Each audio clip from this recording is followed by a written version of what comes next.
Hey guys, welcome to another episode of Cigar Chat brought to you live on CigarFederation.com, broadcast around the world on the Armed Forces Radio Network. Logan, I came in with energy this time because we've got the music. Woo! We've got I that. know. We've got. You can't. I mean, if you're watching live, you didn't hear the music, but we've got that If nice you little listen to our intro music. podcast, it's award winning. You would know that. Well, we don't need to jump into that just yet. We're Yeah. nominated podcast, but Hey, more on we're that awesome. later. We're going up against D&D is for nerds, and I think that we might be I fighting an like uphill Dungeons battle and there. Dragons. Yeah, they're also they're nominated for a People's Choice Award too. Oh yeah, So we're totally screwed. yeah, we're toasted, but We're toasted. Hey. we're gonna fight the good fight anyway. And I think I screwed up my intro. Broadcast around the world in the Armed Forces Radio Network. Thank you for tuning in wherever you are out there in the world today. Robbie Raz from Cigar Federation here with you as always. Logan, I feel like Yes, we sir. haven't done a show together in a long time, man. It's been a couple of glorious weeks, Rob. I'm not gonna lie. Have I talked to you since I got back from vacation? Yes, because we did that show the Thursday you got back. That's remember? right. That's right. Yeah. So how's everything going for you? It's been busy, man. I'm not gonna lie. It's been very busy, That's good. but That's it's been How's good, man. Family's good. Yep. Allie is going on a business trip for 3 days, so that means I'm going to be fending for myself for 3 days with the youngster. Pizza for dinner. And well, hell, I mean, it might be dog food. I don't even know because Ooh. it's just rough. But I got to tell you a really funny story. Is that Callaway's language skills are getting much better. Obviously, she's getting a little bit older, and I'm not going to cuss on the air, but she keeps saying truck, but it sounds like the F word. So literally, when we were leaving daycare today, she saw a fire truck, and she was like, "Fire F, fire F, fire F!" And parents are looking at me like bad daddy over here, and I'm like, "Oh dear sweet Jesus, like what is going on here?" And she kept doing it all the way out in the parking lot, "Fire F, fire F, fire F!" And I'm like, "Oh baby, no, it's truck." She's like, "F." I said, "Truck." She goes, "F," and I'm just like. I just gave up on the order. But I yeah, wish so there was that's video my of life. that. Dude, I I'll really get wish you there video was- tomorrow because it'll happen tomorrow too. Yeah, that's beautiful. That's a beautiful thing. I'd love to see that. But let's get back to what we're here for. We've got Jason Wood from Miami Cigar Company here with us. Jason, thank you so much for taking the time to hang out with us. Absolutely, it's a pleasure. Glad to And- be back with you guys. Yeah, it's been. I think it was just before IPCPR last year, and we're creeping up on it this year. We wait until you're as busy as possible before we have you on the show. It's ideal. I love That's, it. yeah, that's our goal. We try to throw a little curveball for everybody. Wait until it's as busy as possible, and not to mention dealing with the FDA stuff, which I'm sure we're going to get into at some point. Absolutely. Logan's already had his rant before the show, but that just Go Enrique Sanchez. Enrique Sanchez for president. yeah, no, it was Hey. that it was nice to see that there was a injunction filed today. And Logan, you could probably speak on it a little more than I could, but I just saw the post on Facebook. I didn't really get a chance to read it. Would you like for me to actually elaborate on it? A little bit, yeah, not too much. Okay. Oh, are we doing like a cigar coupe thing here? Like It's are we to- it's actually doing topical. news? Is it It's topical. Yeah, So absolutely. our good boy, our good friend Enrique Sanchez, filed a lawsuit in the Southern District Court of Florida. That sounds about right. Which is the best place to do it, and basically against the FDA and then the Commissioner of the Food and Drug Administration as well, or the Food and Drug, and also the Secretary of Health and Human Resources or Human Services. And yeah, man, he just kind of laid the smackdown on them, and we'll kind of see what happens. And I believe Frank Carrera is actually representing him. That's So that's we'll the way I understand it too. We'll see how that works out, because I know Frank's a very good attorney, but he's a trademark attorney, so I don't know if he's done anything like this. But I mean, I read most of the 29 pages of the complaint, and yeah, we'll see what happens. Yeah, We'll see what happens. if nothing else, it's I mean, at least people are doing stuff. I mean, I don't know. It seems like a positive step. So anyway, back to Miami Cigar Company. Jason, tell us what's been going on, man. I'm sitting here and I'm smoking the Nestor Miranda Collection Maduro, and this nice. I'm a big fan of this cigar, and I'm pairing it actually with a Stone Jocoveza from Zocoveza, I beg your pardon. Ah, Zocoveza. It's like a Coco Chanel. no, it's like a take on a Mexican hot chocolate. It's a stout brewed with cocoa, coffee, peppers, vanilla, cinnamon, and nutmeg, and it's actually very, very Like good. Christmas. Yeah, this is a Christmas blend. It came out for the holidays and New Year of 2015-16. So it's got some months on it, and the cinnamon is very, very pronounced, but pairing very well with this Nestor Miranda. But anyway, Jason, tell us what's been going on, man. Yeah, very cool. Lately, the last, like you brought up stuff about the FDA, so just trying to pair between having two different avenues. So we're trying to take care of business as usual, obviously, on one side, and then on the other side, be prepared and be as knowledgeable as possible as to what's happening and taking the right steps to make sure that the company is going to prosper now, tomorrow, and in the future as well. So that's been for me personally my biggest challenge running a family-run business. We do have a big footprint in the United States, but when it comes down to it, we are a family-run business, so everybody does a little bit of everything. So having to lean on like our sales force and our sales manager and the whole team and tell them, look, you know what, I might be MIA for the next 2, 3, 4 weeks because I really need to figure out exactly what's going on with this FDA situation and make sure that we do take the right steps along the way, being that we're from, and we started in 1989. So we have a long history, and the factory, La Aurora, that we represent since 1903. So, and we basically, like, we're their eyes, ears, we're everything. We're their feet on the ground here in the United States. So making sure that all of these brands that we do have that were pre the '07 date are taken care of the right way and done properly, and make sure all the steps are taken care of, because, I mean, at the end of the day, if things do not change, which we're all hopeful that hopefully eventually with legislation and things like that, we can get some of these things rectified and taken care of. But if not, if it sticks to what it is right now, make sure that what we had previous to that is ready, solidified, and approved to go through and move forward in the industry, obviously. Yeah, Question. absolutely. You want to prepare for, or hope for the best and prepare for the worst. Is that how Exactly. the phrase goes? Yeah. That's been one of our main things, is so all the legwork and everything that we're doing both over here and in the factory in Dominican, and with all our legal guys, whether it be over here or over in the Dominican, all the time and money and effort that's being put in place right now, I would have no problem having to say, you know what, we didn't need to use any of this. Yeah. It was a waste of time, a waste of money, and a waste of all of that. Because at the end of the day, then basically what we're doing is just forming files on every and each SKU that we've had since February 15, 2007, before and after, making sure we have them all and as much information as we can get on each one.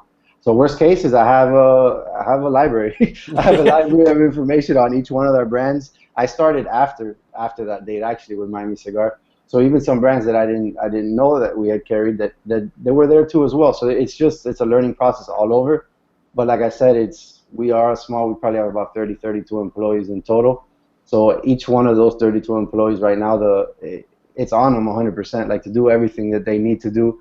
The reps, I'm sure they're feeling it right now too. It's the support that I can give them. It's less support because I got to make sure that in a year from now, 2 years, 3 years, they still have their job. Yeah, which is absolutely scary. That's crazy. Yeah. So you need to make sure that everything's taken care of the right way. But yeah, there's a lot of things that I'd love to be there to support them, but it takes time, and it's very important at this current moment to get everything situated and taken care of. Yeah, absolutely. Logan, you had a question. Yes, I got a question.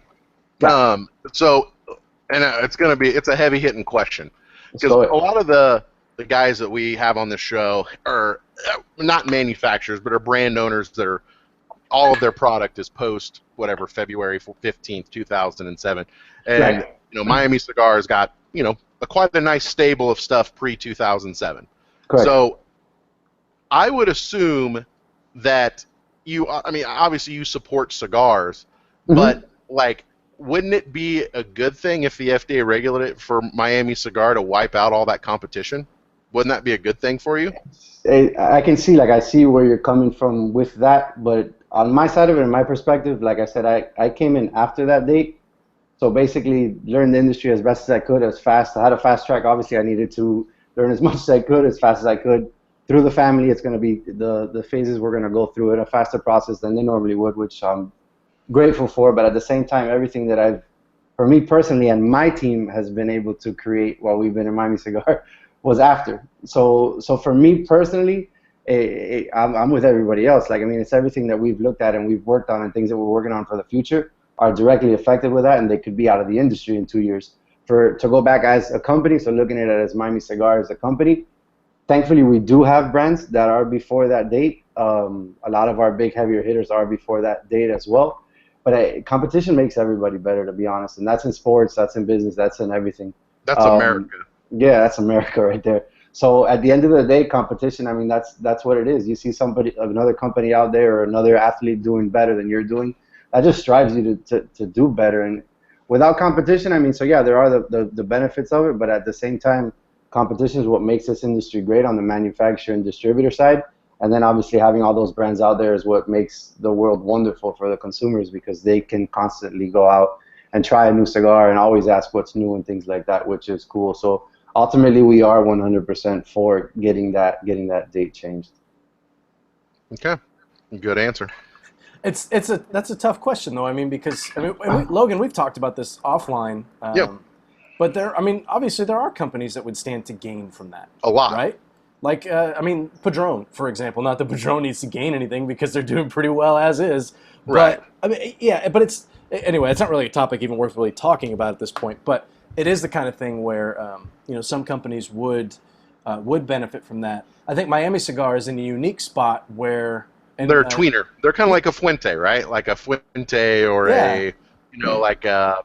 I mean, trying to think of another good example. Kind of like a J.C. Newman or a like a Rocky, right? They've got maybe not 50-50, but they've got some on both sides. So I think it's kind of a unique thing, right? Like where you could kind of stand to gain a lot, but you're not like, and I hate to even be a jerk and call these people out, but like a General Altadas, where their big money makers are not the new stuff they're putting out, but is the old stuff, and they stand to gain quite a bit. So it's, I was curious and interested to hear your perspective, because you're kind of in the middle, and it could go both ways, right? For you. The other spot that's scary too is that, so if this is allowed and this passes, like a lot of people think too that this is just their first step. So if this is the first step to it, then all right, so we allowed that, or not that we allowed it, they just did it. But this passed, then what's going to happen next, and what's going to happen next after that? They're going to continue to chisel away. So it's important that we don't allow. That's a huge chunk that they're taking off right off the jump. So it's important that we don't allow that right off the bat, because then, I mean, who knows what can happen next? Right. Slippery slope. Yeah. Slippery slope, my friend. We've got a question here that fits right in with this topic, and Jason, I don't know how much detail you'll want to go into this, but I'm going to ask the question anyway. Okay. This one's from Jason Myers. Again, Jason, like every week, dude, you ask really good questions, so I appreciate it. He says, it's depressing, but I have to ask. Let's say that the February 15th, 2007 date stands with the FDA regulation. What active products does Miami Cigar have that were on the market and that can be grandfathered in? Right. So it's we could split it up into the different portfolios. Like, for example, like through La Aurora's portfolio, basically the majority of their all La Aurora branded products were before that 2007 date. So I mean, it's an infinite amount of brands. And just, again, like when we went back to, it was just an education, like for everyone, for me especially, just to see price lists through the years. That's what we're trying to get: price lists, sales sheets, advertisements from any of the magazines, even screenshots online. Like, for all the manufacturers out there, they need to be compiling folders of everything. And it's the amount, just grabbing the 2007 prices, just going solely by that price list, which is not everything that we even sold at that date. It was over 180 SKUs that La Aurora had alone. Wow. But at that time, like, it's insane. It's insane how many they had. Then plus our Don Lino brand now, we still have it in the market, but back then there was so many that were already in existence. So you talk about 6-7 different offerings of Don Lino. I mean, you talk about the Tatiana, which is a huge product for us, hundreds of SKUs. Like, there's a lot of products. The Nestor Miranda collection actually started in 2006, which it wasn't made. Yeah, it was crazy. So all of these brands were made pre 07, and they still exist right now. So it's an infinite amount of brands. Is it some of our hottest ones? Yes. Some of them that aren't as hot? No. But at the end of the day, we just need to justify and show that they've been in the market before, they've been in the market after, and they're still in the market currently. And then if this does pass, I mean, like you guys said, there's going to be a limited amount of brands out there. Mm-hmm. So you're going to have to, everybody's portfolio, you have slower movers and stronger movers. But if so many of the brands are taken away, I mean, as a consumer, it hurts the consumer. But for us manufacturers, you need to figure out how to get those brands back in place and have them rolling. Because just because it has a slower movement, it's still going to qualify as still being on the market.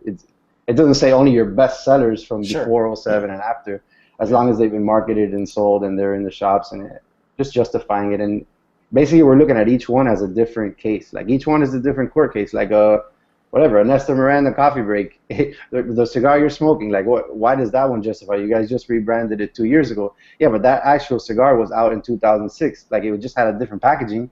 So there's questions like that that come through that then we get real specific and real technical. But since I brought that up, even that, for example, we don't know like what justifies new. Just because it's repackaged now, it's new, or is it not? There's still a lot of questions that need to be answered. And then once we get that, we'll have a better understanding of how to play the game. But at least doing the research right now is very important.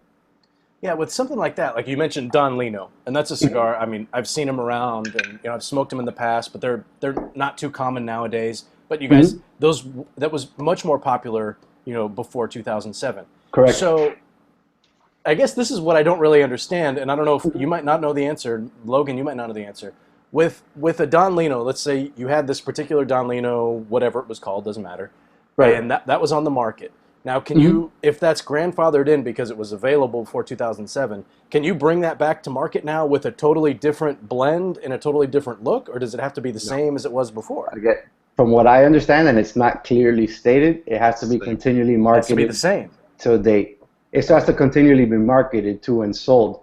Oh, So I see. It can't, from what I understand, hopefully I'm not right, but how I see it and how we read it right now, just because I had a brand in 99 and we stopped selling it and now I want to bring it out again next year, like that doesn't count. In my opinion, I don't see that one as counting. Hopefully it would, but I don't think that. Some of the verbiage there, it does state that it was continually marketed. But again, how it's so vague, and there's going to be so many of these applications like entered. I really don't know how they're gonna handle all of that. But I mean, that's not my job or for me to worry. I just got to make sure that I have the right case for all of our brands. Yeah, absolutely. And that's tough. I hadn't really thought about it in those terms. It seems like when you say La Aurora had 150 SKUs or whatever, La Aurora's been around forever. So you can take some of these, in my mind, you can take some of these La Aurora random that maybe nobody remembers it. Like legacy brands. Yeah, legacy brands. Exactly. That's the right way to put it. Thank you. And bring them back with a little more pizzazz, maybe a new blend, that kind of thing. But maybe not. I don't know. Right. You have to show that it's been in the market. Again, that is so hard to do. Like it could just be on one shelf. So we all travel, everybody in the industry. We all travel so much. And to me it's crazy to see I'll see a brand and a store owner at the beginning. It really doesn't happen as much now, but at the beginning when I started traveling with the reps and I'd see our area for Miami Cigar and the products and I'd be like, "Oh, like why is that box there?" And they're like, "Oh, that's yours. That's La Aurora's that was released, and it was like released 10 years ago, and it's still on the shelf." So it's still on the shelf. My whole point is it's still on the shelf, so it's still being sold. It's still being marketed. So how? It's so difficult. It's so gray. Like how do you? I don't know. Again, I'm not that person that's gonna have to say yes or no, and I don't know how to justify it. It's just making the best case to show and prove, because there's no way. How am I gonna timestamp in 2007, February 15th? That a store here in Miami had that product on their shelf. Again, it's so crazy. It's insane. It's insane. Yeah. It'll probably come down to what you guys were actively marketing and selling, because that can be proved, right? Like, I mean, there's boxes of probably stuff still from the boom setting in some cigar shops in the U.S. Do you know what I mean? Like, right. Yeah. I mean, it just depends on. I mean, obviously, I think the FDA is going to make the regulations as tight as possible. And then, obviously, the people that have great lawyers are going to come out on top. Right, definitely. Yeah, that's what it sounds like. It sounds. That's the scary part too. That's what. To be honest, for lack of a better word, that's what sucks. Because it's difficult. You need to make sure that you have everything set up the best way possible. And yeah, it's going to cost. It's going to hurt, but it's going to hurt a lot less than closing your doors. So that's what has to be done, and it's. Thankfully, we have a lot of brands from before. I mean, I feel for the other guys that don't, that it's really possible that in 2 to 2.5 years, like then they're told that they can't sell anymore. That's not fair. Like people that busted their ass to build their business, and now they're why that date? Because of other brands, other parts of tobacco that are now included in us. They're gonna put that date. So, but that date has nothing to do with cigars.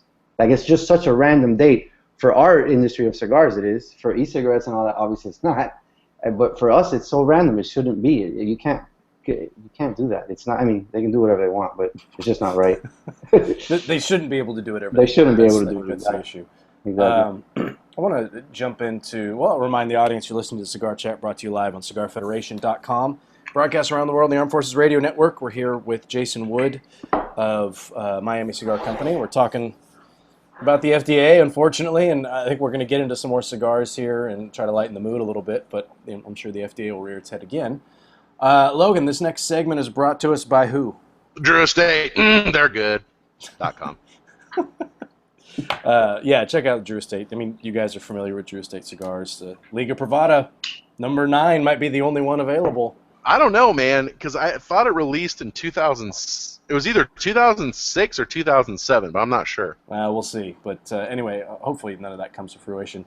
We'll take a quick moment to let our audience know that we have been nominated for a podcast award. As far as I know, we're the only cigar show to ever be nominated for a podcast award.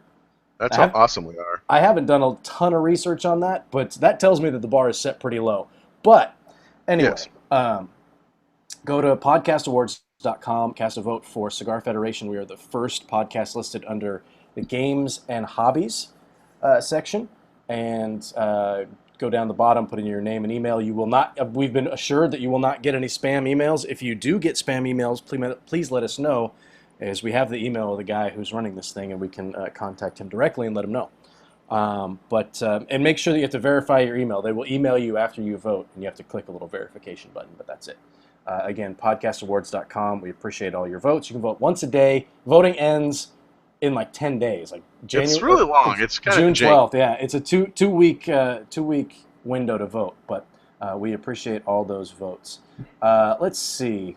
I'm going to go through some of these audience questions here. This one's pretty specific from Jeff Madre, but I think given some of the studying, Jason, that you've been doing on your brands here, that you might be able to answer this question.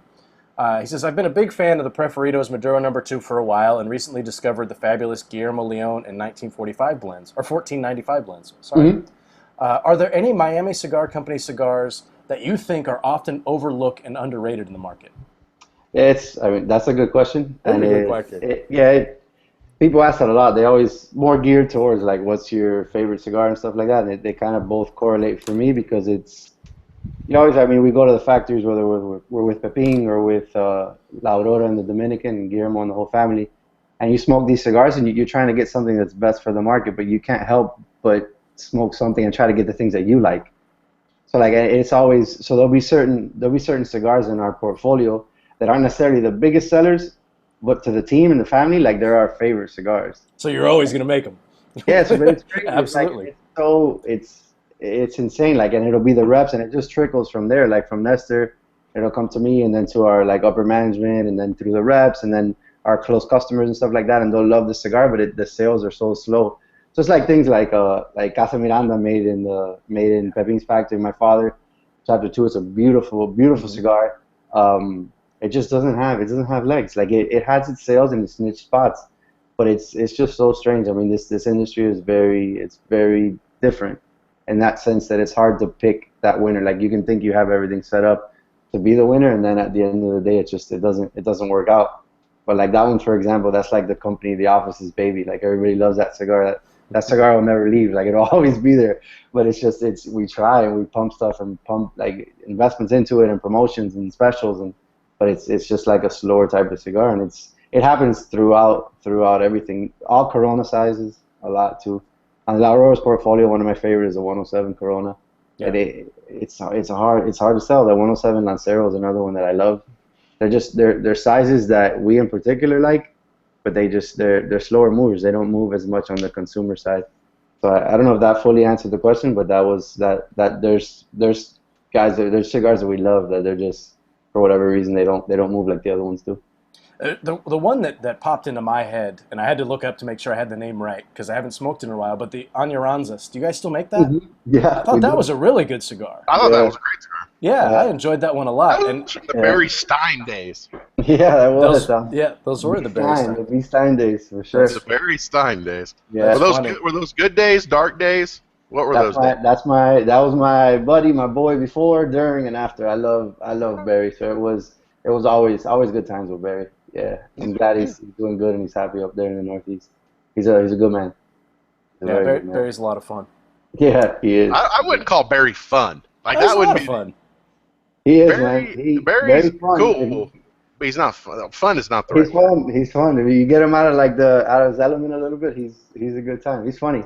He's a Really? funny guy. Yeah, he is. Yeah, I remember some of the stories that he told. We actually had before we had you on Hmm. the show. We had Barry came on and represented Miami Cigar Company a couple of Right. times, Right. and his stories were always he always had some good stories about Yeah. his time in up in New York.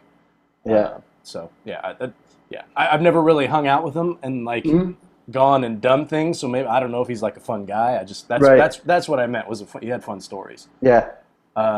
Let's see, Logan. I'm going to go through these audience questions here. I mean, I've got questions. I just don't want to monopolize. No, go ahead, jump in.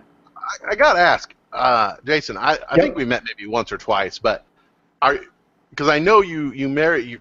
Correct me if I'm wrong, but you Mhm. married kind of into the family and got into Yeah. the business. But I Yeah. hear I mean, are you Cuban descent? Because I kind of hear that your accent, or Right. is that just So. something you picked up living in Miami for 100 years? So that's true as well. Like in Miami, everybody tends to get that accent. My mom was born in Cuba. She moved to the United States when Okay. she was 2 years old.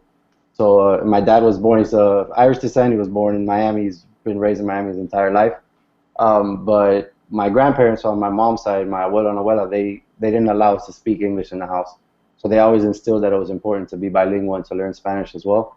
And it was even before working in the cigar industry, it was so important because just living in Miami, it's a different world. It's like it's a different country. We're not part. It's like we're not part of the United States. There's so many things are like written in Spanish. Signs are in Spanish. You go to the banks, all the signage inside the bank is in Spanish too. It's a culture shock. Like for Barry, for example, that came from New York. Another guy we had in the office, Cody, that came from New England as well. Bringing them in here, I guess I don't really realize because I was born and raised here, and it's become part of life. But these guys that they come in, they're like, man, can you go with me to the bank?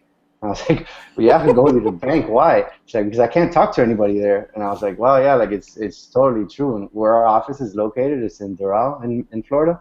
It's like close, like in Miami, kind of. It's a subsidy of Miami, I guess you would call it. And it's so very Hispanic. And there's a lot of places like there's a subway right by our office. So as you think subway, they're all over the United States. Yeah, but our subway is different than yours. There's no English. There's no English being spoken there. It's 100% Spanish, and you try to speak English, and they're like, why are you talking to me in English? Like a lot of them don't even understand. And to me, it's become second nature. But it's difficult. It's a challenge for people. If you don't speak Spanish and you live in Miami, it's very difficult. Very difficult. Yeah. There's a lot of places, and I'm in the Bay Area in California, and Mhm. we have a lot of areas like that as well. But I don't think it's as widespread as it would be in Miami. Yeah, there's a little bit of that here as well. Right. So, Logan, you have more questions? Not, I don't. not I feel like I want to let you talk a little bit. Yeah, I know. I mean, I've got a lot of questions. So, it's so let me ask. I've always wanted to ask is that Mhm. Tatiana is a flavor line is similar to to Drew Estate as acid is to So you get the analogy. So Mhm. like I've always been curious when I talk to Drew Estate, they talk about how much of a cash cow it is and how it's like of their 100,000 cigar production a day, it's like the lion's share, right? It's like Mhm. 90,000, 95%. So is Tatiana the flavored lines that you do similar, or do you have a bigger share of your overall portfolio in terms of sales from the traditional lines? Right. So the Tatiana brand, as it is, like I was saying before, there's probably over like 150 different SKUs in that brand. So it's a lot to pick from too, comparing it to an Esmeralda line that has 12 facings, let's say. Like so, there's a lot of different facings to pull from it. But yeah, it's a large majority of the sales that what we do on an annual basis. It has been and it's continued to be. In my opinion, in the premium flavor segment, it's the number one player. Like it's a beast. It's a beast, and it does very well for us. To answer your question, yeah, I wouldn't say it's half of the portfolio, but it's got a good amount. Okay. Yeah. So, I mean, I wanted to ask because I mean, if the FDA, I mean, I did see today that they're OMB is kind of changing characterizing flavors comments, and so that's a good thing, obviously, for Hmm. flavored cigars. But you know, in the event, I was curious because I mean, Drew Estate is going to would be hurt. I mean, big time. You know, if they Right. regulated, you know, like the acid line. So that's good that you guys are Right. more diverse. Yeah, we are, but at the same time, when you're going to take, let's say, 30 to 35% of anything away from somebody like that, that hurts. That hurts on the manufacturer level. That hurts us in the office, and it hurts our reps as well. Everybody losing 35%, let's say, of what they do, that's a crusher. That That'll I would do us. agree. Well, it's Yeah, better than 90%, but yes, absolutely, a third is still bad. So absolutely, absolutely. where's the Tatiana cigars actually made? So they're made in La Aurora, Okay, the factory in Santiago, in Dominican Republic. I don't know. I don't remember if we talked about last time about the story. Like I always like to say the no, story of how let's hear it. Tatiana started and the whole thing, um, because it was next year will be the 20th anniversary of the Tatiana brand. So the brand has been around, yeah, for a very long time, and the way it started is it's such a Nestor Miranda story. It's such a it's hilarious. So basically, what happened is before the release, about a year before the release of the brand, I believe, Cigar Aficionado released. It was Demi Moore was on the cover of the Cigar Aficionado, and they did a piece on Nestor and Miami Cigar and the whole thing, the American dream, coming from Cuba with nothing, hustling your way through, starting a company, and then just being able to be there and hustle and make your brand and your company to take it to a different level. So basically, the magazine comes out and everything, and it's about Nestor and Nestor's wife and Mariana, and then son Danny. And my wife Tatiana, she comes down from school, and he's so excited. He's like, "Look, Mom, I want to show you this magazine." And she's like, "Oh, okay, yeah, Cigar Aficionado, I know that magazine." It's like, "No, but open to this page," and she opens, and it's an article about her family, like and about how they started from the trunk of the car. Mariana, when Nestor was in the liquor business, and then Nestor decided to retire from the liquor business and start the cigars, and they grew it from there every year, double, triple, double, like every year was a crazy growth right before the boom. And she's like, "Man, Bobby, that's amazing! Like that's so great. This great magazine has done an article on my family, but you know, you mentioned Mom and you mentioned Danny, and you didn't mention me. You know, I'm away in school, but when I come back, I help you guys ban cigars or cellophane cigars or deliver cigars like to the Keys or like because it was all like a small local thing at the time." And he's like, "You know what? You're totally right. I'm gonna do something to make it up to you." So the next time she came down for, I don't know, some break from college, she comes down and he had these tins made for her, and they had their name on them and said Tatiana. He's like, she came, she's like, "Oh," and he's like, "I have a gift for you." He's like, "Look what I did for you. There's these tins. They say Tatiana." She's like, "Oh my God, it's so nice." He's like, "They're little mini cigarillos. They're small, so you know you could take them. You could smoke them when you're in college, whatever, just for you. They're just like a small thing." He did like 5 tins for her, or something like that. She was like, "Wow, Bobby, that's so nice." And he had another set of 5 that he at the moment forgot to give to her, and he left them on his desk. So he explains to me the story of the cigar boom and how people were coming to our office in Miami to buy cigars because they couldn't even wait for us to ship. They knew when the containers would get there, and they would show up at the door and say, "All right, what do you have? I need to buy it." Okay, so on and so forth. So one guy comes in, walks into Nestor's office, and asks him, he's like, "Hey, what are those?" And points at the tins. And before Nestor can tell him that it was like, I'm a thank you thing for my daughter, you know, he was like, "Oh, well, you know, it's actually funny." He goes, "Well, how many do you have? I'll buy them all." And he's like, "Oh, well," and he's a super salesman gangster. He's like, "Well, I actually don't have them yet, but they're being produced and I'll have them in about a month." And he's That's like, awesome. "Okay, well, whatever you have, ship them to me." So he called Fernando at the time, as Guillermo wasn't running the factory yet. He called Fernando Leon at the time and was like, "Fernando, put those things in production. Let's go. Let's get rolling with this." So he got rolling, and that's how the brand was created, just through that story. As in, I'm sorry to his daughter for not including her in the magazine. But that's like, it's stories like that that are so cool. Like, it's hilarious. I mean, you never know. You never know what idea or what concept is gonna be the next big thing. And then, luckily, through his hustle and distribution that he does, through the great production and manufacturing that La Aurora does and all that, and the brand, it's been able to grow to where it has. But it would have never started if it wasn't for that. Like for that, I'm sorry, in that story. So, Cigar And, Aficionado, thank you for Tatiana. yeah, and the salesman gangster. You had to get that in there too. That No, was awesome. he's always been a salesman, like in any wherever he's at, like from since day one, like hanging out with him and visiting stores with him, and even when we're not working, he's always working. Like he's always busting my ass for something. Like, "Oh, we got to do this, we got to do that," or when we're just anything, shopping, talking to somebody, he's always promoting his brands and his product and himself, like because it all helps, and it all, at the end of the day, it all works out. And I guess it's just his mentality. He was a hustler when he came from Cuba, and he bust tables. He did whatever he had to do, and then he was able to get a job with Southern Wine and start doing the liquor thing, and was successful at that. It's the hustle in him that he just wants to succeed. He likes the better things in life, and you got to work hard to get those things. So I'm very appreciative of everything that he's done and what he's taught me, and things that I still can't. There's things that how he relates to people in cigar shops. It doesn't matter, young, old, male, female, white, black, Chinese. It doesn't matter. Like, he finds a way to like get in there and then become part of the conversation, and then it's amazing. Like, it's an amazing trait that not too many people have. But he's a super salesman, is what he is at the end of the day. He made that pretty clear when we were at IPCPR last year when we came in. We're interviewing you guys, and we were going to interview him, Right. and he just took the mic and just Yeah. he just did his own interview. It's no joke. He's like, I don't need you guys. Just turn Yeah. the camera on. Yeah, just go enjoy a cigar and a drink. Yeah. I'll take care. Yeah, I'll take it go have from a here. coffee. Come back in 10 Right. minutes. I'll be done. Yeah. That was pretty funny. Oh. That's a cool story, and it's like, Mhm. oh yeah, they're not ready yet because we're not really making them. But if you want to buy Right. them, we'll make them. Yeah, Hey, we'll make it. Of course, we're making them. yeah, absolutely. How many you want? We'll make. Yeah. You want 10,000? Sure, here you go. Exactly. All right, I want to jump back into some more of these audience questions Mhm. here. Jason Myers has a specific question, and I'd actually like to know the answer to this. Okay. He says, any chance we see a return of the La Aurora Cien Años Lancero? Yes. Good question. So the Lancero we did recently. We did a small run. La Aurora has been open lately to doing a lot of, let's say, with past blends, doing private things, like, let's say, like small batch, like in the liquor industry, doing small batches here and there with brands like the Cien Años. Being that the tobacco is very limited and we can't do just a full-on release of it, so we actually did last year for Burns Tobacconists in Tennessee. Mhm. We did a Cien Años Lancero, but actually with the broadleaf Maduro wrapper. So he had a little change, right? A little twang and a little change to that product. Things like that.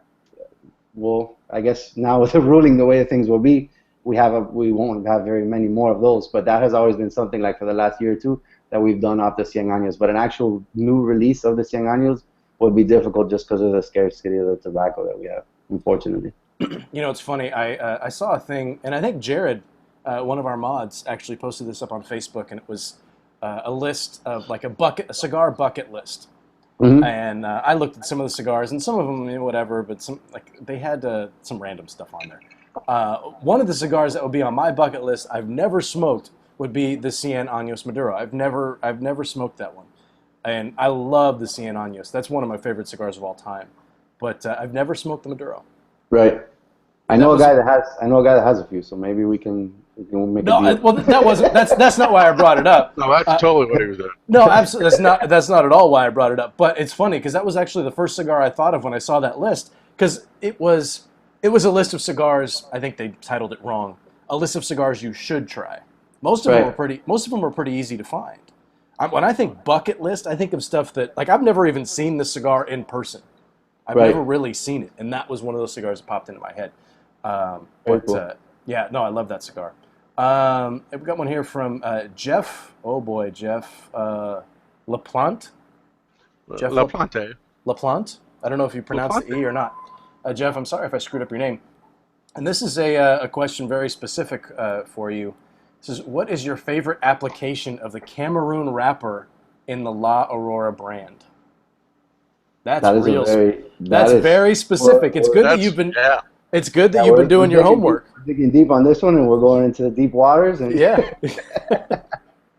Well, so the Cameroon wrapper, for those that don't know, that is the staple wrapper from the La Aurora factory, from Cameroon from Africa, obviously. It's you have several different brands that actually hold the Cameroon. But the baseline, the one that keeps coming to my mind, is just the regular La Aurora baseline Cameroon, which was their first one that they came out with. That's the one that probably, like, as a regular everyday cigar, that would be the one that I talk about. And then obviously, I mean, the jewel of it all would be the platinum tube. So the tube preferido, preferido blend with the Cameroon wrapper. That's definitely, but that's the cream. That's the cream of the crop right there. So if you're looking for one Cameroon cigar to smoke out of the La Aurora portfolio, my first answer would be why. You could try all of them, but if you had to try one, I would definitely say the Preferido Platinum, which is the Cameroon wrapper. Comes in the Robusto size, Corona size, or the Preferido Double Perfecto size as well. All of them are beautiful. It's just all based off your preference, what size you like. Yeah, those those Preferidos, when I was first getting started smoking cigars, that was one of the first lines that I gravitated towards because it was a good representation for me to learn a little bit about the different wrappers and the Right. different flavors that you're going to get from those particular wrappers. Because I mean, the blends, I'm not positive that the blends are all exactly the same, but I mean they're all pretty close. So On the Preferidos, the original five yeah, were all the same. The okay, Diamond is the one that has a little bit of a different blend just because of the wrapper. And more than anything, the perception when you do have that broadleaf Maduro, you're going to expect more of a stronger, fuller body. So Manuel tweaked a little bit on the blend on that Diamond to give it a little bit more kick. But the original five do have the same blend. okay, yeah, and that was With for the me. wrapper. Yeah, that was for me. It was a good way to learn, a little bit about different wrappers and the flavors that they offer Absolutely, and things absolutely, like that. 100%. Kind of a follow-up question on learning from as a new cigar smoker. This one's from Dave. Mm-hmm. Dave says, "I'm new to cigars, and what would you recommend that I try from your line?" And now I actually know Dave. Dave's a personal friend of mine. I've known him. Okay. I think I've known Dave since kindergarten, which is more years than I'd like to admit to. And I know that he's a fan of Connecticut's, and Okay. there's a few cigars that he's told me that are Maduro wrappers that he's liked, all on the kind of mild to medium side. Okay. So in the Miami cigar portfolio, what would you point him towards? Right. So for sure on the Nicaraguan side, I mean, for me again, obviously I'm gonna have to just put the disclaimer again and go back and say, of the three rappers in Nestor Miranda, obviously the one that I like is gonna be the one that sells is the slowest, but it's the Connecticut wrapped Corona Gorda on the Nestor Miranda collection, the blue label. Mm-hmm. To me, that is a phenomenal smoke. It can be smoked any time of the day. That's what I like best about it. I'm not an overly full-bodied smoker, so I got to put that disclaimer in there as well. But for me, that Ecuadorian Connecticut is not too mild. It's made by Pepin, so you know it's gonna have that Nicaraguan spice to it, regardless what he makes. he's gonna have a little sting to it. So that for me is gonna be that would be the one to go with. I got a visitor over here in the room. Then on the Dominican portfolio, I definitely go with the 107 because the 107 has a good mix of both. It's not gonna be too overly strong, but it still does have something there to it. And on that one, the one that I enjoy the most is the Corona. So, Yeah, that 107 is a pretty good cigar. And I haven't smoked that one in a while, but I think the only size I've smoked in that one is the Corona. But did I lock up or did I lose No, you I'm guys? still here. Oh, you're still there? We lost Jason a little bit. Yeah, no, that 107 is a good cigar. Logan, you've kind of smoked a lot of the stuff on the Miami cigar line. What is Not your really.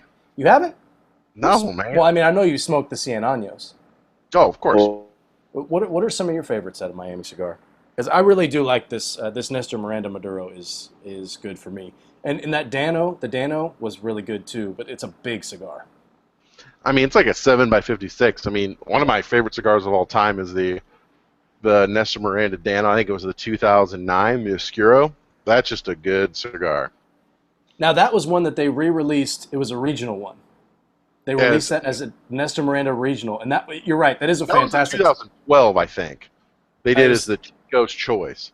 Yeah, it was the like Midwest regional or something. Yeah, it was Chico's Choice, man. Yeah, that cigar was really, really good. Yeah, we just lost Jason. Hopefully he can pop back in. But we'll just vamp for a little bit. I'll remind you just keep coming. Yeah, I'll remind the audience that you're listening to Cigar Chat, brought to you live on CigarFederation.com, broadcast around the world in the Armed Forces Radio Network. Thanks for tuning in wherever you are out there in the world today. We were chatting with Jason Wood of Miami Cigar Company. His internet kind of conked out on him, so hopefully he can hop back in. But for now, it'll just be Logan and I. And this next segment is brought to us by Joya de Nicaragua. Logan? Joya de Nicaragua. The taste of Nicaragua.com. You're back. I'm back. Yay! I'm back. I There don't you know go. what the heck happened there. Nah, it's the internet. It's an imperfect system. That's all right. Yeah. Logan and I were just talking about some of our favorite offerings from Miami Cigar Company. Now we talked about I think was that the original Dano that we were talking about, Logan? The 2009, the Oscuro one was legit. And then I think they re-released, was it the 2012 as the Chico's Choice? Is that right? Yeah, well, the Chicho's Choice, that's a different. That was the one we made out of La Aurora with the Black Diamond, so the broadleaf Maduro wrapper. Okay. And that was a regional release, right? It was like Southeast, right? Right. It was initially the original release for our rep in that area. That his nickname is Chicho, so we went ahead and we called it Chicho's Choice. But it has been released little by little. It's been going to different territories. We got his blessing to release the beast. That's a fantastic cigar. That is a fantastic. Oh, that's right. And then there was the 107, the bow tie, right? And that was the Lancero, right? So that was, I think it was about, if I'm not mistaken, it was like 3 years ago. Again, another cool concept and thing to do that because of these new regulations we're not going to be able to do. Thanks. So we gave the opportunity to each one of the reps to pick their favorite. So pick their favorite blend, and then their favorite size that might not be available in that blend, and then we release it just for their territory. So we had a couple of the guys that jumped on it. So our Mid Atlantic rep Chris, he went ahead and he loved the Black Diamond blend, and he wanted to see it in a larger gauge. So that's where the Chicho's Choice was born. My rep in Texas loved the 107. He wanted the Lonsdale, so we made a Lonsdale in the 107. And then our rep in the Georgia area, Georgia, Tennessee, he loved the 107 Maduro, but he wanted to see it in the Lancero. So then we did that one in the Lancero blend for him as well. And then through there, we've always come up with like little things, little cool stuff. I mean, you gotta have fun with it at the end of the day. Yeah. Like it's a great industry to be a part of. It's so many opportunities to have a good time. So it's always fun. And now this the happens. FDA fun suckers. Yeah, that's the no fun sucking. No fun allowed. Douchebag a-holes. There you go. There's a good tagline. Yeah, I think you used words that were allowed to use in the armed forces. I know, I did friggin' awesome, man. That's good. I'm awesome. And it doesn't hurt in an industry like this to kind of highlight your road warriors, the guys who are out there, kind of pound the pavement for you every day. Absolutely. And question here from Jeff Madre, and this one, it's for you, but it's also for another member. It's for some advice for one of our mods, John, the cigar surgeon, who has recently taken on a job in the cigar industry. He lives in Canada, and he just got back from, I think, like a week and a half long trip where he was opening up 2 new stores. Right. So Jeff's question here, he says you've been in the industry for a while, and you do a fair amount of traveling, like most folks in this industry do. He says, what advice would you give to John on how to survive on the road? The road is it's a mother, man. The road is tough, but it's super cool and it's super hard at the same time. Just because, just let's say lifestyle to start. I gained a quick 30 with Miami Cigar, 30 pounds right off the jump. Just being on the road so much, it's so crazy. It's so funny that you say that. I'm sorry to interrupt, but I was talking to John yesterday, and he said this offline. I'm going to throw him under the bus a little bit because we do our pairing show. John and I do the pairing show together. And after the pairing show, he's like, "Oh man, I'm so tired." And I don't know how these guys who work in this industry are able to, be married and maintain a relationship. He says, I was gone for a week, and I swear I put on 4 pounds. It's like I don't know how I could have done that, but I swear I did. So it's funny that that's the first thing that you would say.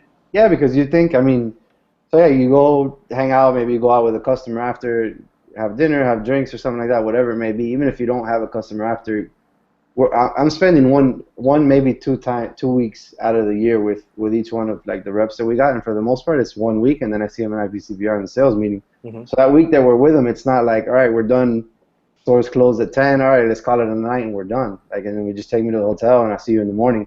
We'll normally hang out, we'll have a couple drinks after and stuff like that, and just have a good time. So it's tough. And then like I said, you only have those 3 or 4 days with them, so you want to get that bond, and so many different things. Thank them for the hard work they do. Just continue to build a relationship with that guy. Again, it's a family business. You want to make them feel like they're part of the family as well, because at the end of the day, they are. They're our eyes and ears. Again, they're our feet in the territory. So it's constantly every day. So people hear, oh yeah, you go out to dinner and you have drinks. That's really hard. I mean, it's not hard. It's just you don't want to be 7,000 pounds. It's difficult. That's one thing you just gotta watch your mouth, watch what you eat, because it can add up. With time, it adds up. and you got to stay active too, because it's hard to exercise when you're on the road too. I don't know how many times I've brought my sneakers and my shorts and my t-shirt. I'm like, all right, this trip, I'm gonna hit the gym. I'm gonna hit, yeah, right. Like, it's so difficult. Like, it's so hard. Like, it's really, honestly, it's really hard. So it's the time that you're back at home base. Like, you gotta really be so focused, like, on it, because you know when you go out, like, it's gonna put its time in. And then forget the lifestyle side now. Now the actual work side of it is just taking advantage of the time that you're out there, seeing as many people as you can see, and being organized. Like, you have to. It's so different when we ride with reps that are organized and some that are kind of just like with their head cut off, and they're super hard workers, but they really don't know like who's going to be in at what time and what to do. So you're driving all over the place. You're seeing a bunch of stores, but might not necessarily be seeing the people that you need to be seeing. So organization is very important, and taking advantage of your time. Start when the store is open. Like, before the store is open, that's your time to get prepared. Once the store opens, you got to be in the shop. Be in the shop and be in the shops until they close, because that's we're limited to that amount of time to actually be able to sell the product. So follow up from that from Jeff. Jeff's asked a lot of questions today. Yeah. Jeff wants to win some cigars, I think. He says, conversely, what do you enjoy most about the cigar industry? That's a good question too, because I enjoy the traveling. I do enjoy traveling and seeing. So You're a it's paradox. like a double-edged sword. Yeah, I guess I'm like a glutton for punishment. But no, I enjoy the time with our guys, with our crew, with everybody, just spending time with them, seeing what they're doing. When you're in the territory with them, it's so much more effective, because you actually see what's going on. You know, you see, all right, yeah, I remember you sent me that email, or you gave me that call about that product or that situation. But now you actually see it, and you see it in motion. Or X brand is kicking my ass. Like this is what they're doing, and you see it, and you really see what's going on, and you learn more at the same time. You spend time with your customers too. You build that relationship with them. The reps already have the relationship with their customers, but getting that from the front office too is invaluable, and it's huge. And then another part of the travel is traveling to the factories, and being with our guys out there. Like, I have a great time every time I go to La Aurora and hanging out with the whole crew in the factory, Manuel, Guillermo, all of them. It's family over there. Like, they do anything for you over there, and it's a great feeling. So I would say traveling is definitely the best part and the worst part of the job. Hey, that's funny. Yeah. Logan, how much time do we have left? Let me look there, Robert. We got a couple minutes, I I'd think. say about 10 minutes. Oh, okay, well. Let's see. I'm going to scroll through a couple. This is a Nestor Miranda collection question from Jason Myers. He says he's curious how the Nestor Miranda collection has been doing on the market as far as sales and overall popularity. He thinks it's a great series. He loves it, and he particularly enjoys the coffee break size. And he's curious if there's plans to release any more Vitolas. So that's the Nestor Miranda on our, so let's say on the non-flavored portfolio from Miami Cigar, the ones that we specifically own. Nestor Miranda's always been our staple. Since 2006, it's always been our best seller, the one that's had the most traction. It's got Nestor's name, and Nestor's the one that's in the street. Yeah. And like we said, we're going this full circle here, brother. We're going back to the beginning of the conversation. He's a salesman. So all of that put together, and then you add into the fact that it's made at My Father's Cigars. It's made by Don Pepin and Jaime. Like, those guys are great cigar makers, and they're going to do a great job with the product as well, just like the guys at La Aurora do. So you have a great cigar maker. You have a brand with a brand personality behind it. It's actually traveling, busting his ass, walking, going all around, talking. So that product's always been our number one mover on our non-flavored side of the products that Miami Cigar owns, and it still continues to grow with the 3 wrappers we have in the different sizes. Now we're getting ready for IPCPR, so we'll be releasing some new stuff at IPCPR. Hopefully before we'll have the Corojo, so it'll be the 4th wrapper will be introduced. Oh, wow. So yellow band, Nicaraguan Corojo wrapper on it. So it'll be, as far as strength and flavor, it'll be in between the Habano and the Maduro. So it'll give us, of the 4, we'll have the Connecticut, the Habano, the Corojo, and then we'll have the Maduro. So just a little different twist to it. It is Nestor's favorite wrapper is the Corojo wrapper. He loves that, so it's giving back to my man and getting his Corojo wrapper into the business and into the market. So that's that's where we're at with that brand. Yeah, looking forward to that. That's been a. I mean, obviously, it's been like you said, it's been a great cigar for you guys. I've really enjoyed them. I think I would rank them. Maduro is my favorite, and it's not even close. That's a fantastic cigar. I'm smoking this until it's burning my fingers. And then I would go with the Connecticut. I think is probably my second favorite, and then the Habano. So I'm curious to see what the Corojo is like. Right. Now, we talked about this a little bit last week with Jason Hawley of Viva Republica, who you guys distribute, and he divulged that he's got he has a 10-year plan of releases that he wants to have, and now that's been put into overdrive, right? So a lot of these releases are going to be bang, bang, bang to get out before that August 8th date or whatever that date is. Are you guys feeling that pressure to do that kind of thing too? To kind of ramp things up and go? He's always been very involved since his brands and him personally came aboard the family and through the portfolio of Miami Cigar. He's always been very involved with everything that's going on, but right before the regs, you could already see like he felt like something was coming, so he was already trying to ramp everything up and get things ready to go. But once the regs have taken place, like he's really owned that situation, and he's tried to be a resource not only just for Miami Cigar and La Aurora and stuff like that, but for the industry. He's a very, very knowledgeable guy, and when he really gets into something and really like dedicates into it, like the guy's a beast. Like he really knows a lot, and he's really knowledgeable about everything that's going on. So the pressure is there, but at the same time, like a lot of stuff that I was talking about, like having our files for each SKU ready and things like that. Like that's a good idea, but that's not my idea. That was from him coming to me and telling me, look, these are the things that need to be done.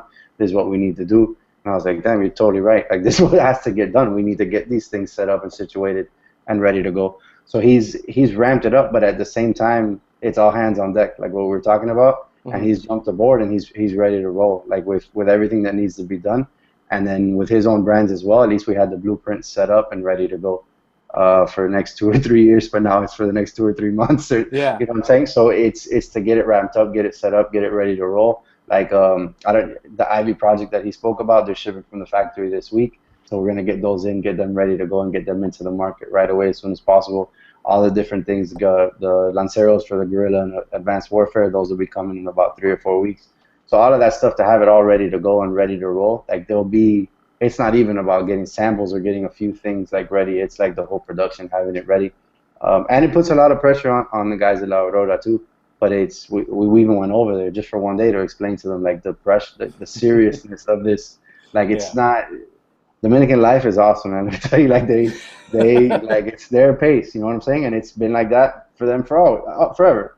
And it's what it is. But to tell them, like we gotta push it now. Like now we have X amount of time. You got to get your things set up. We got to get everything ready to roll. We got to be organized, documented, the whole thing, and they're all on it. And it's only been about 3 weeks, but so far the 3 weeks, everything's been like they're on it. And whether it's the factory for cigars or another factory for the bands or for boxes or whatever it may be, everybody's on the same page and they understand that that's the situation where we're at. So it is ramping up and going quick. It's fast paced and it's all hands on deck, 100%. So last question, we're right up against it here. So for you, for Miami Cigar and La Aurora, and you can't say both. The answer can't be both. Okay. Do you feel it's more important to get your legacy catalog in order and have all that stuff ready, or to fire out a bunch of new things to get it out ahead of that August 8th deadline? For us, our position where we're at as a company, Miami Cigar and La Aurora, is 1,000% the legacy products that we have it all documented and ready to go. Okay. Because those are going to fall in that. I don't know how familiar you guys are with all the different buckets and whatnot, so those will fall into the grandfather bucket before 07. So those are going to be much easier to be passed. There's not going to be so much. It's a much easier process, just to make it simple. It's a much easier process before that 07. So making sure to have all the documentation and everything set on those brands is the precedent where everything goes after. The substantial equivalence and all of that is based off the first step. So if the first step is not done right, which is the one that's going to be due in a year, it's the one that has the shortest deadline. Yeah. So that's the one that we need to get done right away, without a doubt, because without having our little babies over here, these guys aren't going to grow. Like you got to predicate to those. So if you don't, it's not going to happen. So definitely, without a doubt, that's an easy one. That's the before 07 product. So that's the long-term approach. Yep. You're going long-term approach. You get all your eggs in a basket. You get everything grandfathered in, and then if you guys want to come out with something new later, you can afford to do it. Mm-hmm.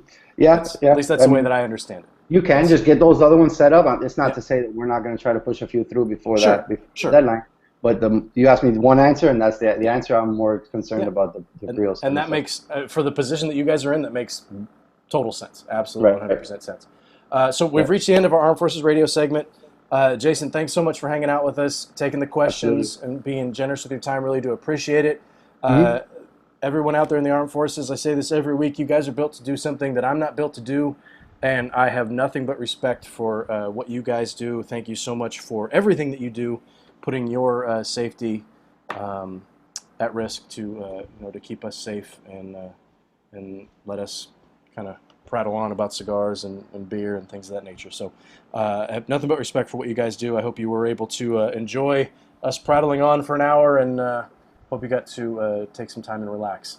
We'll be back next week. Logan, we have the guys from Protocol, right? Cubaraqueño. So yeah, we'll have Juan and Bill Ives on next week. That'll be a lot of fun.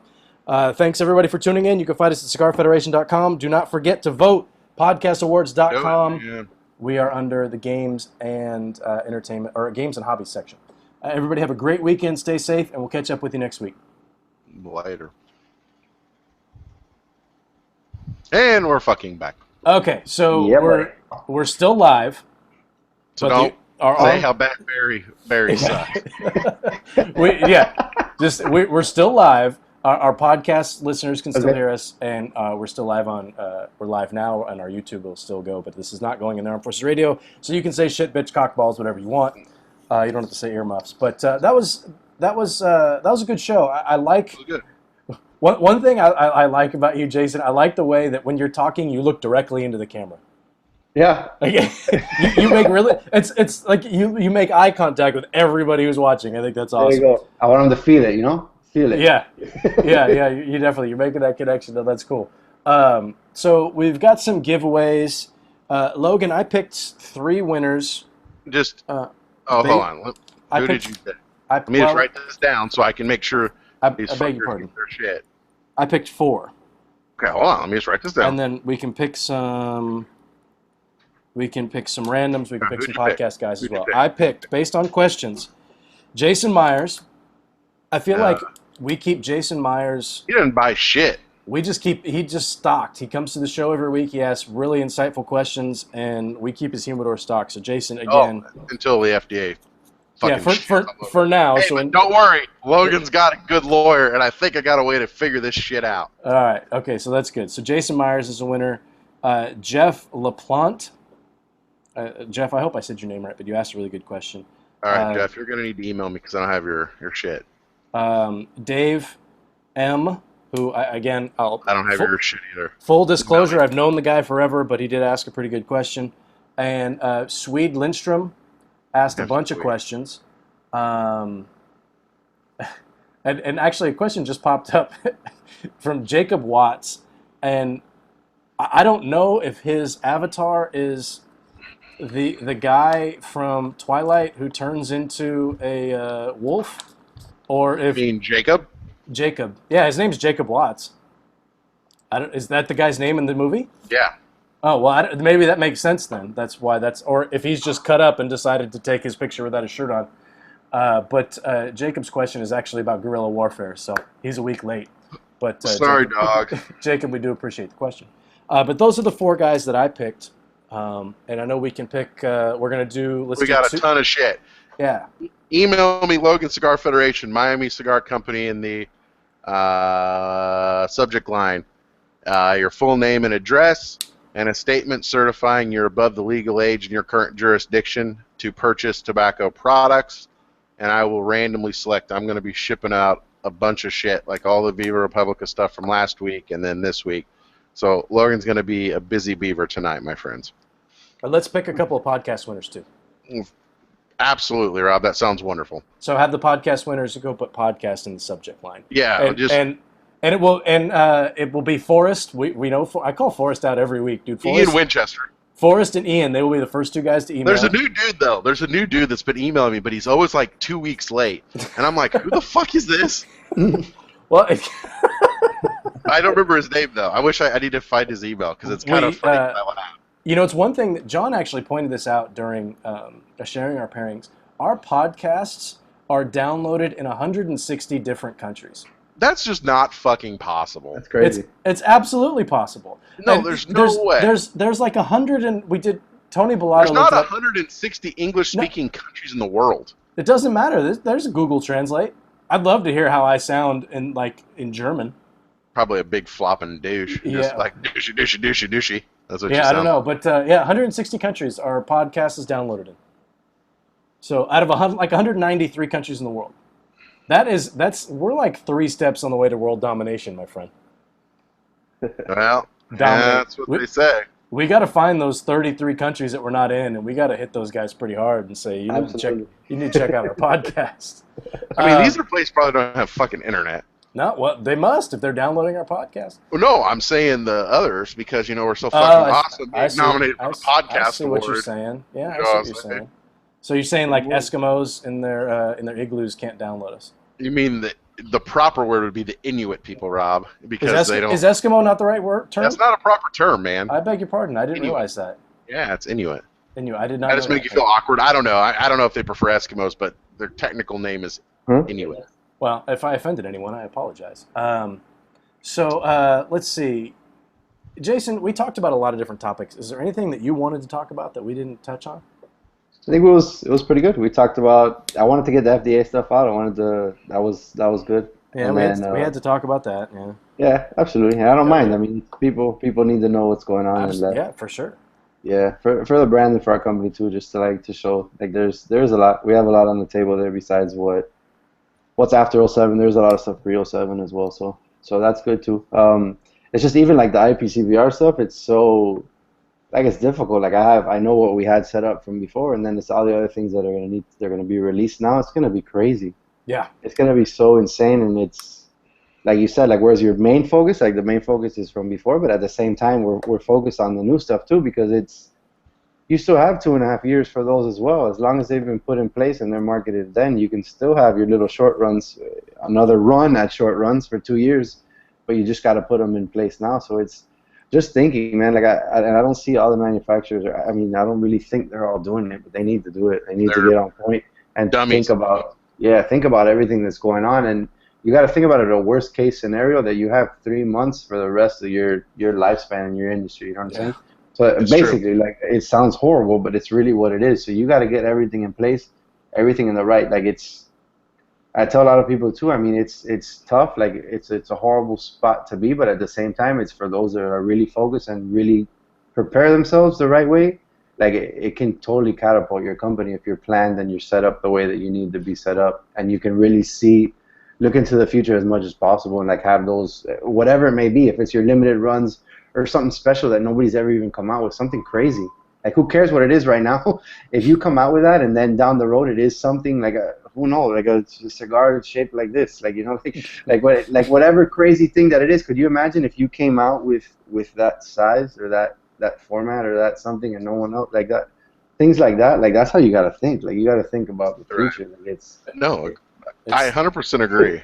It's funny. Let me ask you this question though. It's like I've talked to several manufacturers, and I feel like the bigger guys, and I'm not talking like General and Altatis, but I'm talking like kind of the mid players, like Rocky Patel, Miami Cigar, Puente, like them. They're looking at it, I think, more strategically. And this is my gut guess. When I talk to some of the smaller guys who don't have a factory or don't have tight relationships with a factory or don't do enough business that they frankly really even matter to the factory, I feel like they're not planning ahead. And I've got to think one of the reasons is not because they're not necessarily strategically caring about what is coming up and thinking about it, but they just don't carry enough swag to say, hey, I need you to produce 50 boxes of this, and you better do it Johnny on the spot so we can get grandfathered in, where they just don't carry that swag to be able to do that, or maybe don't have the cash. And I was curious, that's my opinion. What is your opinion that on the smaller guy? Right, that could be the case too, and it could be more, so yeah, you're a smaller guy, that you lack the confidence with that factory. But at the same time, you got to understand, like for those smaller guys, by you being able to do that and rushing them through to get something grandfathered in before that date, before it comes in August, that's helping the factory too, because now the factory has another brand that they're going to be able to sell. So it's not necessarily just your ABC cigar brand that Now you're going to have an extra SKU or 4 or 5 extra SKUs that you can sell for your company, even if you don't have the best relationship with the factory. It's 4 or 5 more SKUs that that factory can manufacture. True. So it helps both ways. I mean, and you're doing all that. Like that person would be doing all the work of like the packaging and everything involved in that. All they need to do is make cigars, which is what they do. So like it's to back down is weak, man. To be honest, like I understand it's tough. Like coming from somebody that has brands before, it's a little easier to say that. But I mean, you got two options. You can bow down, or you can suck it up and make the moves. What you have to do to continue your business, and you're only given one option right now, and that's to move forward. So you got to move forward and with confidence. If that factory is not going to do it for you, that's probably not the factory you should be with, then, to be honest. Well, this is true. I think it's a little late to be switching horses midstream Right. at this point. Right, but I mean, it's like if now, like when this is the state that we're in, like everybody's got like when you're on that team together, manufacturer and distributor and owner or whatever it may be, like you guys got to be on point. You got to be on the same page. If you're not, like whatever, yeah, I guess go become an accountant or something. Yeah, Like, this is true. Yeah. This is true. Go get a desk job somewhere, I guess, because I mean we gotta fight, man. You gotta fight to the end, and again, you never know. You don't know what's gonna happen. Like you don't know. So it's true. I mean, you really don't know. I mean, and I think at the end of the day, I think why a lot of the manufacturers or brand owners in the industry, like, and this is gonna sound really shitty to say, but like, it's not like if I was to get laid off from Dell, I wouldn't have other options in the corporate world to go work for. Do you know what I mean? I feel like a lot of guys in the cigar industry haven't either done anything else or don't want to do anything else. So like it's a big thing where you're going from, ooh, I'm traveling, I'm hanging out, I'm making a few cigars, I'm kicking back, yeah, I'm making a little money, to like, okay, I might have to go work 9 to 5 behind a desk. Do you know what I mean? That's and I think it's going to be very impactful to a lot of the small guys, because I mean, it's like, okay, you got to go find another job now to support your family. Like, it's going to be crazy. Yeah, that's great. That's crazy, and that's scary. That's scary for them as well. But I mean, you have the 2+ years. You gotta fight for it.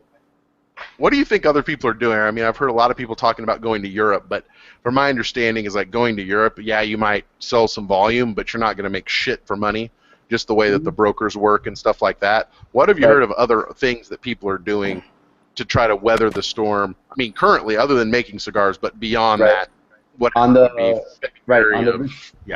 the distribution outside of the United States, that's definitely been just seeing the difference in attendance in Dortmund and the trade show in Germany from when I started going about 6 years ago to the last few years, just to see the amount of people that are actually there.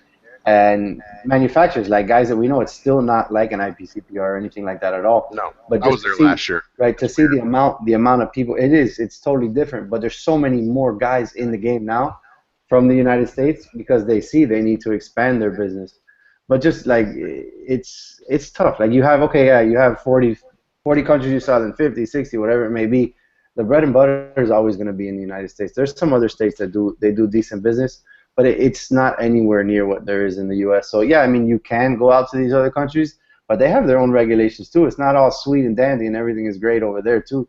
You have huge warning labels. You have things that we don't even have in those countries as well. Right. So I mean, yes, it's nice to kind of have those other countries as well, but the main bread and butter is here in the United States. That's where the volume's at. Yep. Yeah.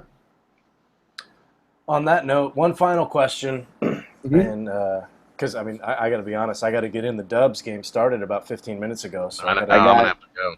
I got a squad in the house watching right now. I see them through the window. yeah. So last one. So are you excited that IPCPR is back in Vegas, and what are you looking forward to the most? Yes. Absolutely, 1,000%. That's the spot for the show. That's where it should always be. IPCPR, it's the best attendance compared to any other shows. Again, this will be my 8th one, so compared to the last 7, IPCPR in Vegas is always the one where it's the best. They're the most cigar friendly to us. There's millions of places where you can go and smoke. If it is for like we do a party every year, like so it's easy to find a place in Vegas when we're in Vegas. Or the companies that do dinners, it's easy to find a restaurant that's willing to cater to you and let you smoke. Just for us to have like centralized areas to really hang out, there's a million. Like you always know where everybody's gonna be because they'll be at the Circle Bar, they'll be here, they'll be there. It's just so much more convenient and accessible. It should always be in Vegas, in my opinion. Yeah, I would wholeheartedly agree with that. Just the venue, I just agree. from our standpoint, just the venue and Right. getting from one booth to the next is so much easier in Vegas. Yeah. That hallway in New Orleans, we've talked about that before, but That's a brutal. man, that thing was brutal. But Yeah. anyway, on that note, Jason, we'll let you go. Thanks so much for being very generous with your time, generous with the giveaways. So a lot of guys are going to get to try some of your cigars, so that's great. Great. We will see you at IPCPR in what, like, was it like 5 or 6 weeks now? Yeah. Yeah, it's not too long. Right Yeah, there. jeez. It's right there. Yeah, no We'll kidding. celebrate the Dubs championship. Yeah, there you go. See, I like that. That's confidence. Yep. One thing I will say, Yeah, man, I'm a Bay Area kid. I've been here my Uh-huh. whole life, and the Warriors have sucked for so long. It's great to see them playing well, obviously, but I'm a little bit concerned about the level of confidence going into this series. Although when you come back from 3-1, you feel Right. invincible, so Right. there's nothing wrong with Down- that. Down But, 3-1, confidence was low, but now Yeah. after the boys are back. The boys are back. They are so much fun to watch. I'm not a big basketball guy either, but No, but they're fun. That man, team, I don't care if you like basketball or not, that team is just exciting God, to watch. There. when they get hot, man, it's like a And 10-point they turn. deficit can turn into like I'm up by 9 in like Yeah. 2 minutes. Like how did that Yeah. even happen? They Anyway, flick the switch so fast and it's Yeah, on. it's They crazy, just but- go. yeah. Anyway, Jason, thanks so much, guys. Thanks for tuning in to another Cigar Chat. We appreciate it. Please vote at the podcastawards.com. Vote for us. You can vote every day through June 12th. So we really appreciate the support there. And we'll be back next week with the guys with Protocol from Cobaraqueño. Guaparaqueño! All right, guys. We'll see you next week. like Everybody that. have a great weekend. Stay safe, and we'll catch you on CigarFederation.com. Later, people. Take